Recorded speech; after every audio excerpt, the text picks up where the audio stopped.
Welcome to today's episode. We're shining a light today on Andy's Man's Club, a movement changing the conversation around mental health.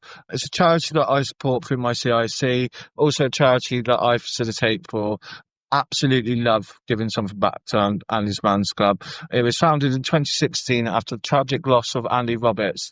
The club has grown into a nationwide network of free peer-to-peer support groups every Monday night in over 300 locations across the UK, then gather in safe, non-judgmental spaces, talk to listen and to remind each other that it's okay to talk and it's okay to speak up. Male suicide remains the biggest killer of men under 50 in this country. Andy's Man's Club is tackling that head on, not with clinical jargon, but with community, honesty, and solidarity and non-judgment. Today, I'm joined by one of the facilitators to Andy's Man's Club to explore what really happens inside the room, why these spaces matter, and what lessons we can all take from them. Today, we're joined by Mike. Welcome, Mike. Really big thank you for coming on. This is the third time now we're trying to do this properly. So, yeah, really big thank you, mate. Just want to ask what made you come to Andy's Man's Club and talk about your journey. Let's start with your journey. What brought you to Andy's Man's Club? Yeah, hello. Thanks for having me again.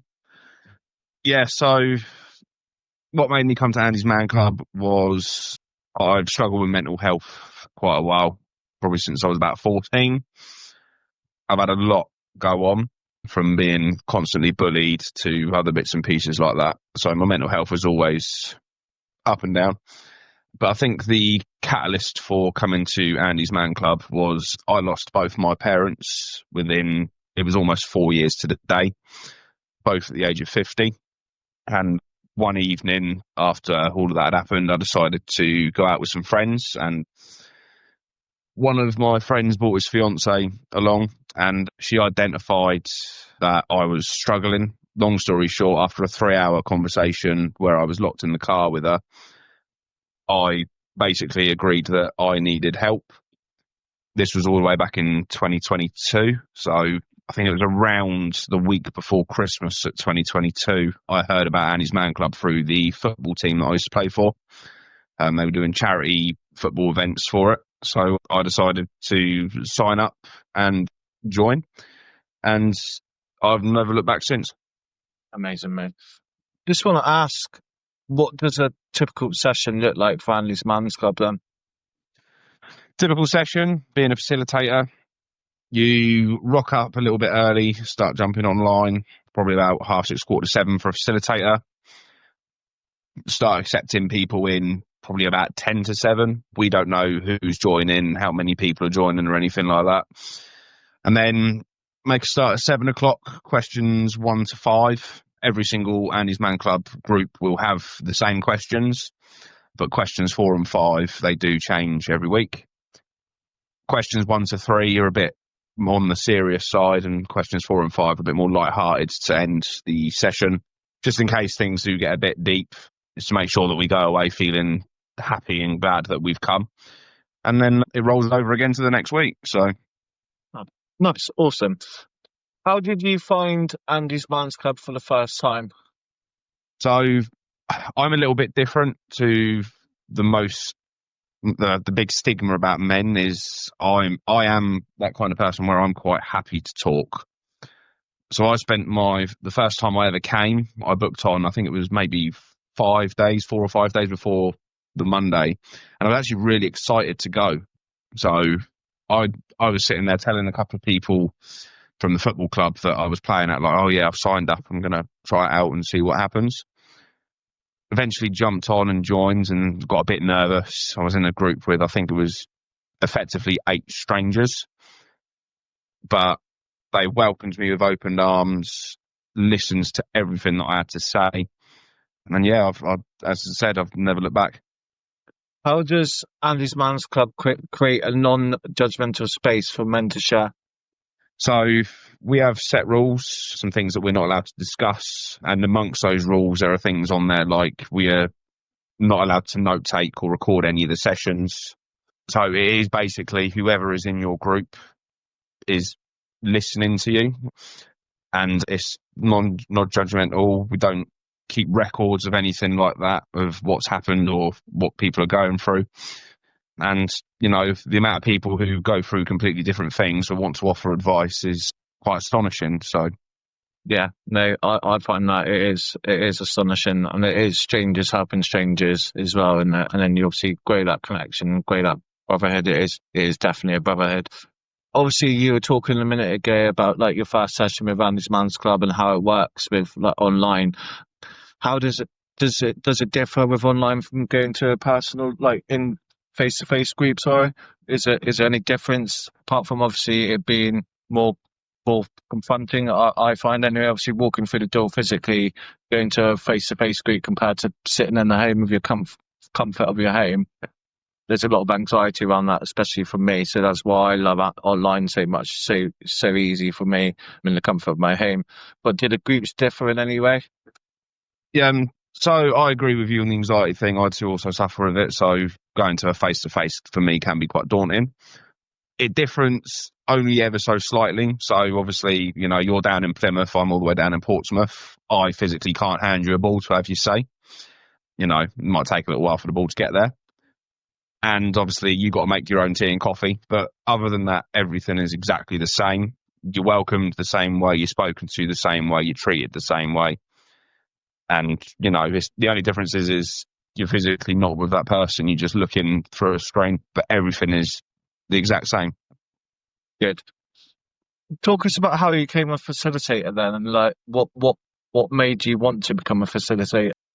So at the time I was asked, I wasn't, you know, I was just using it as a normal member. It didn't occur to me to, you know, maybe become a facilitator. And then I got a very, very lovely message from a facilitator who you might know, Dan. Yep. Mr. Archer, who I'm sure won't mind me name dropping him.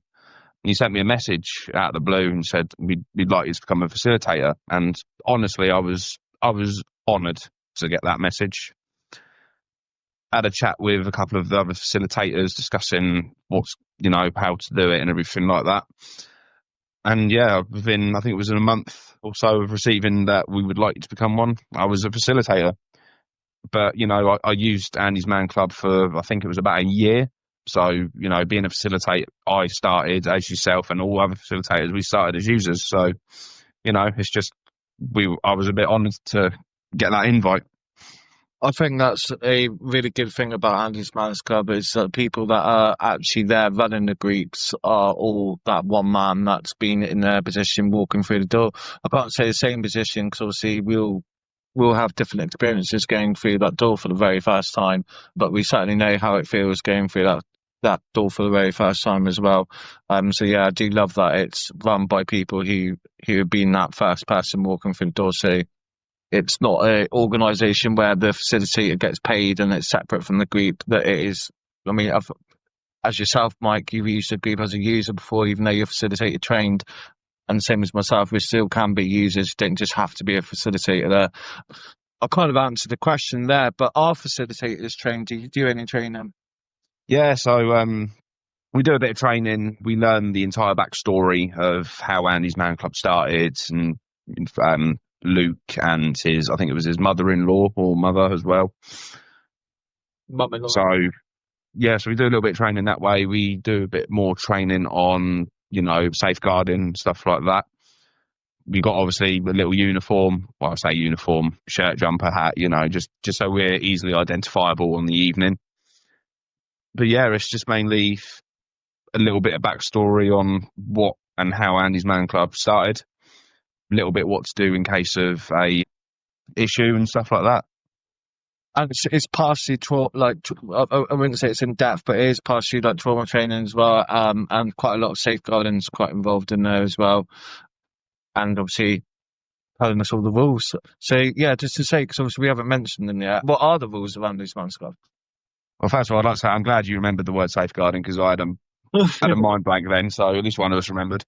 Yeah, the rules of Andy's Man Club. Every single AMC club has the same rules. We do not discuss religion, politics, criminal matters, or medication.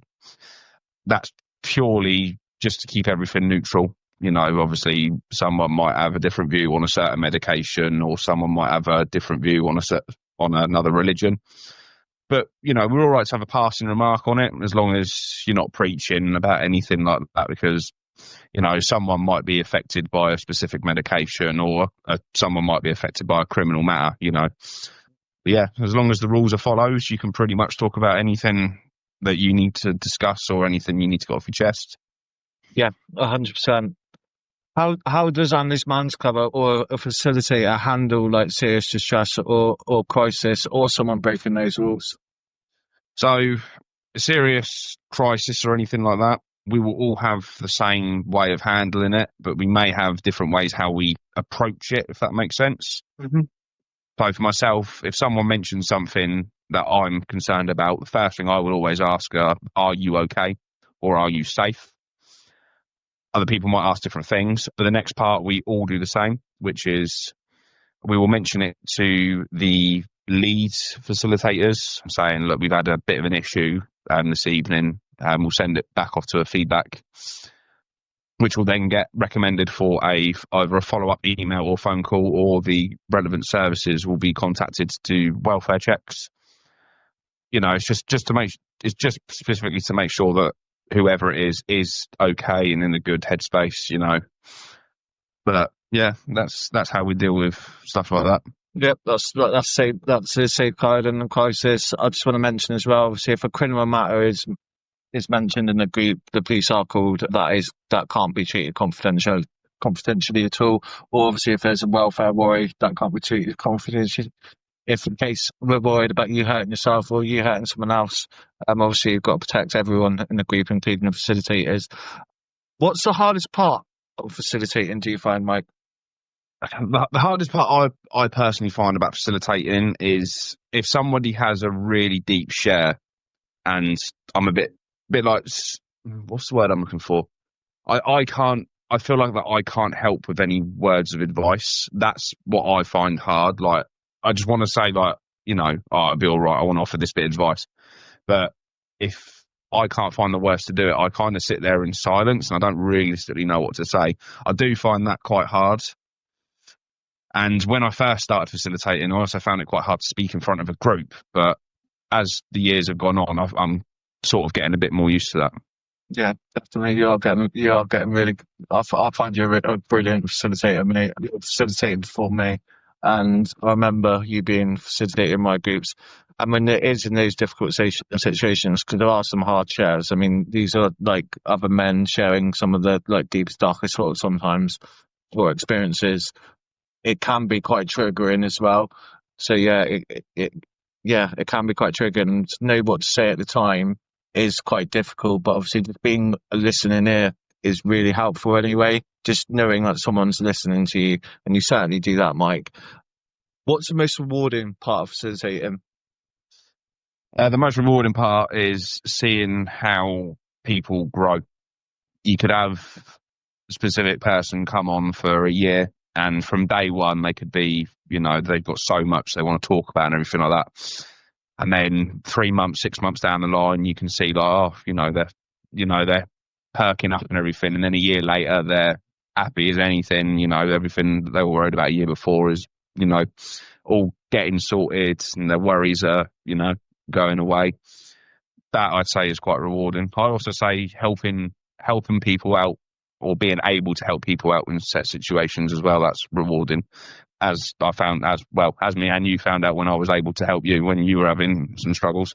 Yeah, 100%. So, do you see Andy's Man's Club as filling the gap left by mainstream services? Yes, I do. It goes back to the whole thing.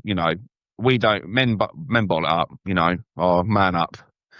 We deal with it, and sometimes we just need to sit down, take a minute, and talk about things. That was what was missing in this gap. And as much as Andy's Man Club helps with it, it's quite a tragedy how it started, Yeah. But as much as it does help with it now, it was hard to understand how and why Andy's Man Club started. Yeah. Have you noticed differences in, because obviously with my podcast, the whole reason why my podcast started is obviously advocating for change around care leavers and people getting their care records and adopted people and foster people in foster care. As you know my story, mate. Andy's Man's Club is just part of me supporting a charity that saved my life 100%. And then obviously you know about Team Michaela as well. So do you see, or have you noticed in how care experience or adopted men engage with the group? I know there is quite a few people who have either been in care or experienced quite similar things to me, or in go to Andy's Man's Club. Yes, I have noticed. As you mentioned, I think because I've known you for so long, I think you are the biggest advocate for it. You've mentioned it yourself before, how I don't know off the top of my head what the statistic is, but obviously people who grow up in care and stuff like that, they're likely to, go down the wrong path. And I think you mentioned it yourself, like it's so rewarding when someone has come from such a horrible childhood background and they do well for themselves, and this Man Club gives them that space to get off what they need to get off from their childhood. And as well, the fact that your charities as well and stuff like that also are now able to help them fight for what they need to know for some closure and stuff like that, that's also great. Yeah, it's awesome. I love it. To be honest with you as well, my one set of footprints wouldn't have even started if it wasn't for Andy's Man's Club. I wouldn't have had the space to get everything off my chest and the space to think, to turn a negative into a positive. That's a few facilitators. He wouldn't mind me naming him because he was on my podcast last week. Chris Slater, massive part of me turning a negative into a positive. And to do that is really, really great. And it's just trying to prove that you can come from a crap background and make something of yourself, but things still need to change. More support's needed, and that's what I want to advocate for. Just coming with like more of a national collaboration and level experiences. Do you think Andy's Man's Club influences national policy? That's a tricky one. I mean, obviously, with the name being out there now, and it's being made more aware of, especially with mental health, just not with men, but women as well. That's a difficult question. Might have to think about that one for a minute. I've thought this as well, because you've got a lot of, I know we can't talk about it in a group, and this is why I haven't, but you have got a lot of MPs now, obviously knowing they've got groups in their local areas, and obviously all the advertising they do up on trains. We've got the lorries in Halifax, got loads of different types of advertising and awareness going on. And Luke Campbell is doing an amazing job going on TalkSport recently and advocating for men's mental health, which is amazing. I'm just wondering, obviously, if the government could see this a little bit more and understand the reasons why men are going to and charities like Andy's Man's Club, if they could actually do some more policy changes, maybe to get obviously NHS help quicker. I know the waiting lists for CBT therapies massive at the moment. Obviously, and there's a funding issue in this. I mean, sometimes it takes a tragedy for something good to come out of it. I wouldn't want to put a number on how many lives Lee Campbell and his mum-in-law have saved just by creating Andy's Man's Club, but sadly you had to lose a life for that to happen. And I think government needs to do a bit more on mental health and the stigma around men and talking, to be honest with you. That being said, what's the most powerful moment you've witnessed in the club?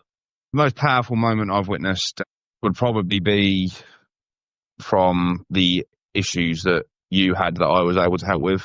That was, when I was in my bad days or anything like that, or before I came to Andy's Man Club, I wouldn't have thought about doing anything like that. But the fact that Andy's Man Club gave me the tools to be like, right, I know what to say in this situation, I know what to do, I know how to handle it.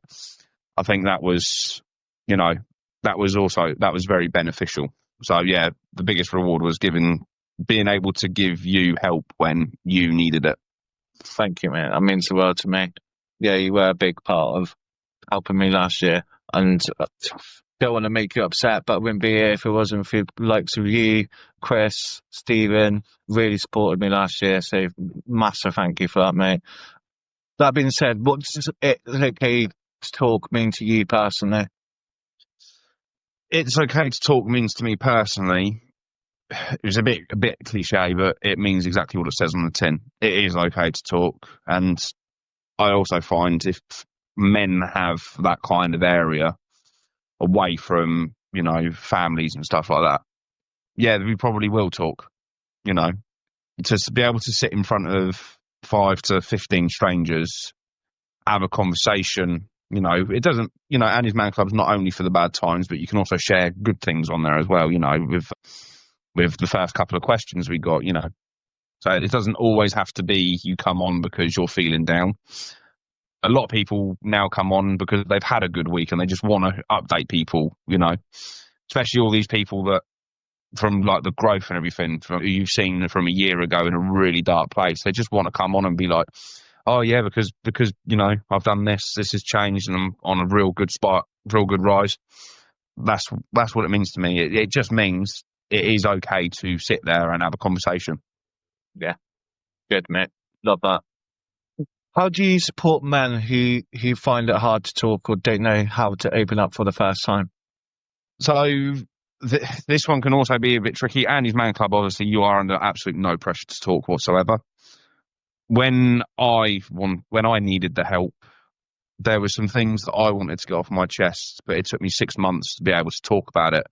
And I think that's what it is. It is just giving that option if somebody wants to talk about it, to be able to talk about it, That's the only thing I can realistically think of is if someone has that option when they're ready, they will talk about it. They might just sit there and listen to other people and think, oh, I can relate to that, And even sometimes people just coming and listening, that can help as well. Yeah, 100%. I think people need to know as well that if you are new to Andy's Man's Club, whether you're going to an in-person group or online, there's always 2 facilitators, and there's always obviously one facilitator to go first, and then there'll be another facilitator to go second. So you're never going to be the first person to talk. I try to, when I'm leading groups, to keep the new people towards the end so they get to see the rest of the group, especially people who've been coming there 6 months plus, to see where they've come from, their little journeys, especially in question 0, like positive reasons coming here. It's a great way of them being able to sit there for the first good half of the session and listen to other people and their stories and not feel like they've got that pressure to talk straight away. So that's how I get around that one. And also, yeah, you're right, mate. If they don't want to talk, there is no pressure to talk. Luckily, we've got a little bit of an advantage online where we've got obviously a chat box, which all the messages are deleted afterwards, so none of that's kept. So obviously, they're more entitled to write something in there if they didn't want to talk. Some people find that a bit easier, don't they? Yeah, definitely. That chat box has been used quite a lot, but then you have the same time where you get a couple of people and they're like, oh, I don't want to talk. They get into the swing of things for the first half hour, 45 minutes, and then by the end they find they do want to have a chat. They do want to have a quick conversation. I've had it before where we've had chaps want to stay behind just to talk to the facilitators, So at the same time, anything can happen. But yeah, going back to how the meetings will start is obviously face-to-faces will be slightly different, but online it's a case of if you're new to the group, we will never put you probably within the first 4 people, just so they can have a swing about, right, this is how it works, this is the questions, this is the kind of answers we're looking for and stuff like that, especially for them, like the first couple of questions, just where it does meant to say like, I'll keep it brief, but we're a bit greedy. You might have a couple more selections on your positives and stuff like that. But yeah, at the same time, that's just how it is. Yeah, no, definitely. Just want to finish on one final question, mate. And this is one that I asked Chris as well. If you could send one message to every man struggling in silence, what would it be? Someone is always there to listen, and Andy's Man Club gives that person the chance to have a chat and for us to listen. Doesn't matter whether it's 5 of us or it's 15 of us in a group. That's how online is. We will always listen to somebody who wants to talk. Nah, amazing, mate. Like that.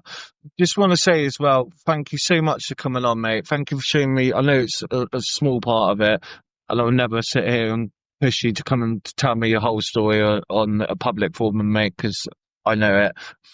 But thank you for coming on, mate. Thank you for sharing the things you have shared at the beginning of this podcast, because I think it's going to be quite powerful to other people who have been through similar situations, mate, and are aware of Andy's Man's Club, but not aware of online. So, yeah, no, really big thank you. Thanks for sharing your insight and heart. For anyone listening who's unsure where to start, Andy's Man's Club might be the place. It's okay to talk. Cheers, Mike, mate. Yeah, cheers. Thank you very much. That's where we leave today's conversation with Mike, a dedicated facilitator at Andy's Man's Club. We explored the power of safe spaces, the urgency of listening, and the difference grassroots support can make. Mike's story doesn't end here. He'll be back soon to share his personal journey from being bullied at school to fighting for custody of his child and the heartbreak of losing both of his parents. It's a story of resilience, pain and hope. And I know so many people go to Andy's Man's Club, and you listeners will relate to. It deserves to be heard, and I can't wait to listen. There's real hope in a grassroots action. Groups like One Set of Footprints CIC and Andy's Man's Club are proof that community-led support can change lives, and together they can push a meaningful reform in adoption and care system. If today's episode has resonated, please share and follow the podcast. The bigger the podcast, the bigger the guests. Help us amplify these voices and keep the conversation going. Until then, remember, it's okay to talk and just as important to listen. Silence has a heartbeat. Talking keeps it alive. Thanks for listening. We'll see you next time.